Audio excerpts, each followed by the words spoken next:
To fight against the communist expansion, the United States created several organizations and doctrines. These are the Truman Doctrine, the Marshall Plan, and NATO.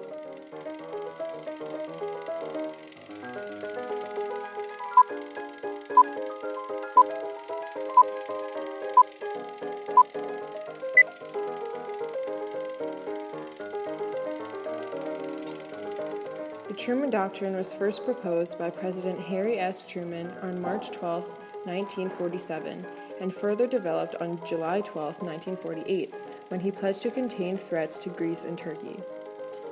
Congress began giving financial aid to support the economies and militaries of Greece and Turkey. The Truman Doctrine also gave general American support to other nations that were being threatened by Soviet communism. Historians often use President Truman's speech to date the start of the Cold War. The Truman Doctrine quickly became a foundation of American foreign policy created to prevent the spread of Soviet communism during the Cold War.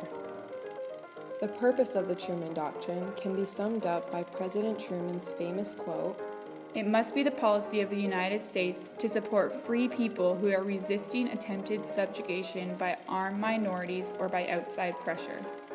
Because of the Truman Doctrine, America was able to successfully stop the Greek Civil War and keep communism from spreading. America also gave money to conservative candidates and prevented leftists from taking over Italy and France. However, it did have problems. American backing of pro-Western leadership caused a corrupt administration to come about that was hated by its people. It was also quite expensive to operate since America took sole responsibility of keeping communism out of the world. Also, some countries in the developing world used the U.S. in order to get increased aid to stop communist threats.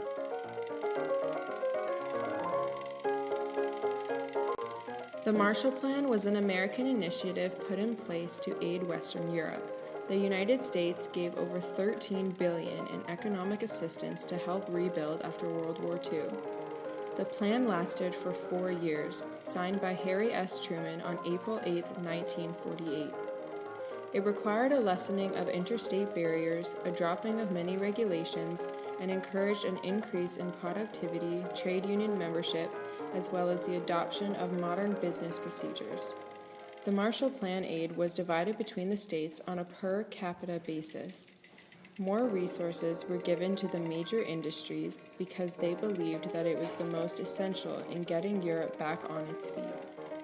Because of these efforts, the poverty and starvation in Western Europe's post-war years disappeared, and their economies grew immensely from 1948 to 1952.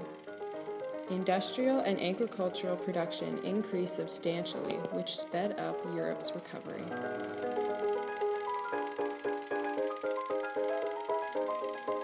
The North Atlantic Treaty Organization, or NATO, was formed on April 4, 1949 in Washington, D.C. by the United States, Canada, and several Western European nations. It was formed to provide security against the Soviet Union and prevent the spread of communist ideas. NATO originated with 12 members. These were the United States, Canada, Belgium, Denmark, France, Iceland, Italy, Luxembourg, the Netherlands, Norway, Portugal, and the United Kingdom. Greece and Turkey joined in 1952, and many more joined throughout the years, the most recent addition being Montenegro in 2017. The main purpose of NATO was to safeguard the freedom and security of all its members by political and military means. Collective defense is at the heart of the alliance to keep everyone secure. The organization has 3 main goals, the first one being a political and military alliance. NATO promotes democratic values and enables members to call on help if they need it and consult other countries. NATO is also committed to the peaceful resolution of disputes. If diplomatic efforts fail, then the military will step in. Their second goal is collective security, stating that an attack on one country is an attack on them all. NATO's final goal is the transatlantic link, which created an alliance of countries from Europe and North America. It provides a unique link between the continents, enabling them to consult and cooperate in defense and security and conduct multinational crisis management operations together. NATO preserves 21st century security and unites countries so that they can work together to solve conflicts. Although the Soviet Union formed the Warsaw Pact in 1955 to contradict NATO, it fell apart in 1991 while NATO stayed strong. NATO is so effective that it is still going on today. Thus, the Cold War came to a close.